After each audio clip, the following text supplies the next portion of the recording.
Today we're revisiting this. It's the $20 OBD scanner from Walmart, HT100 I believe it's called. A lot of Walmart tool tryhards were mad at my last video because I couldn't get it to work, but I found out how to make it work 90% of the time. And we're going to learn that today. I'll also teach you how to connect this thing to the app because that was requested. And then we'll go over the readiness monitors because I just recently found out you can do that with this thing. And then last but not least, we're going to go over how do you get rid of those monitors? How do you clear the monitors? So I'm not going to waste your time. Let's jump into it. So as it turns out, the people who made this tool didn't know how to write instructions for it. And it doesn't matter if you start the vehicle or not. Here's how you actually make this thing work. First is the starting of the vehicle. Now, if your vehicle won't start, that's fine. Turn it to the accessory position with all the dash lights on, and then leave it for 5 seconds at least. I wait 10. If your car will start, then start it. Once you've waited the 5 seconds, then plug in your tool. And within a few seconds, it should just show you the code. 4 beeps. And just like that, we're good to go. We got our codes here. That's a P1351, which is different from the code it usually has. So yeah, you see it worked perfectly that time, and I didn't have any issues with it beeping 7 times at me, and then I have to try it again 17 times. So here's your proof. See, the vehicle's been running at least 5 seconds, and it should not give me an error code. It should beep 4 times, and then show me the code that I showed you earlier. So see, it's that easy. All you had to do was ignore the instructions that this thing came with, and just be sure that either your ignition is on the accessory position at least 5 seconds, preferably 10, or your vehicle is running, if it will run, for at least 5 seconds, preferably 10. The reason behind this is because a lot of these computers are bombarded with information and they need time to get ready. I mean, like, let's be realistic. If you wake somebody up and then ask them a difficult math question, they're gonna tell you to f*** off. They're not gonna give you the answer. Same thing with these things. You gotta give them some time to wake up. So to connect to the app, obviously you have to download the app, which is called Repair Solutions 2. When you open the app for the first time, it's gonna ask you to sign in. Once you've created an account, it'll ask you to accept the terms and conditions. You wanna read all that shit? You can, go for it. Now that you've accepted the terms and conditions, it's gonna ask you if you want to begin pairing your scanner. You may need to go to your Bluetooth settings in your phone. Now that we see that it's connected up here, we go back to the app and hit begin pairing. As you can see, like, it just kind of did that on its own. You can hit, keep going through the prompts and everything like that, but this thing really wants to connect to your phone, and it just did it on its own. After that, it takes 4 business days for this thing to download all the data, and it asks you for your vehicle's VIN.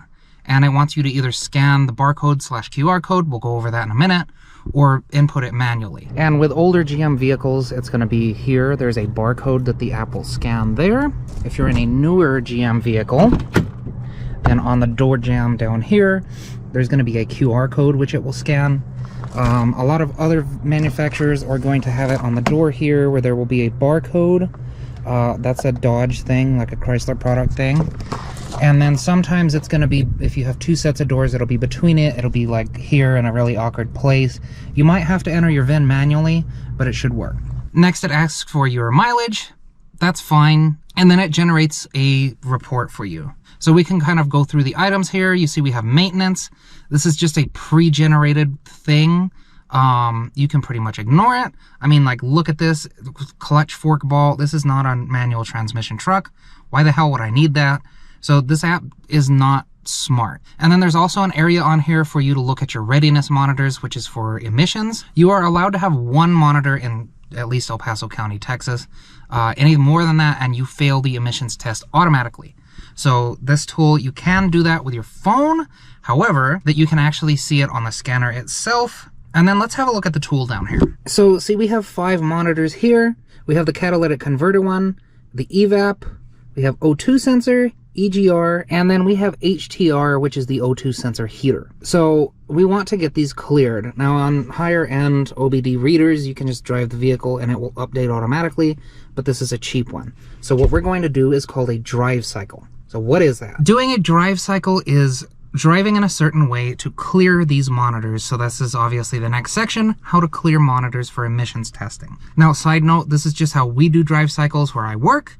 and it always works for us, so I hope it works for you. The basic way to do a drive cycle, except for one of these in particular, is you've got to be driving the vehicle while it's at operating temperature, so get it up to that first. Then you need to go on a really long stretch of road where you can maintain above at least 65 miles an hour. And then be warned, because domestic vehicles like GM and Ford take a very long time to clear these monitors. Now, it's very important, do not use cruise control this whole time while you're doing this drive cycle, because otherwise you're wasting your time and it's not going to work. The other thing that's important to note is while you're doing a drive cycle, you need your fuel to be between half a tank and 3/4 of a tank. Any more than that, and you're wasting your time, and you'll have to get it below there. Any less than that, you're wasting your time, you'll need to put fuel in it. But there's one caveat to that. If you have the fuel level monitor, then you need your fuel tank to be kind of empty. So what I do is I drive it until it's down to a 1/4 tank, then I go put fuel in it to bring it back up above half a tank, but less than 3/4 of a tank. Now, before you start the vehicle, after you fuel up, you need to let it sit for at least 10 minutes without starting it, without cycling the key, none of that. So go get fuel, go get something to eat or something, and come back. Make sure you've waited at least 10 minutes. And then once you go drive off into the sunset, after a few miles, the fuel monitor should be cleared and ready to go. And for the rest of these, like I said, you just got to put some miles on it. You got to be going over 65 miles an hour and no cruise control. Now, import vehicles are much different, and they clear quickly, and they're nowhere near as finicky. So if you have an import vehicle, then hallelujah, you're not going to have a difficult time with this. So I hope this video was helpful to you. I hope that you can get this stupid thing to work. It's been treating me well. As you saw, I've had no issues this whole video. And maybe you won't either. Maybe it's worth the $20 after all. So that's all I got for you. As usual, you be good while I'm gone, and I will see you next time. Have a good week.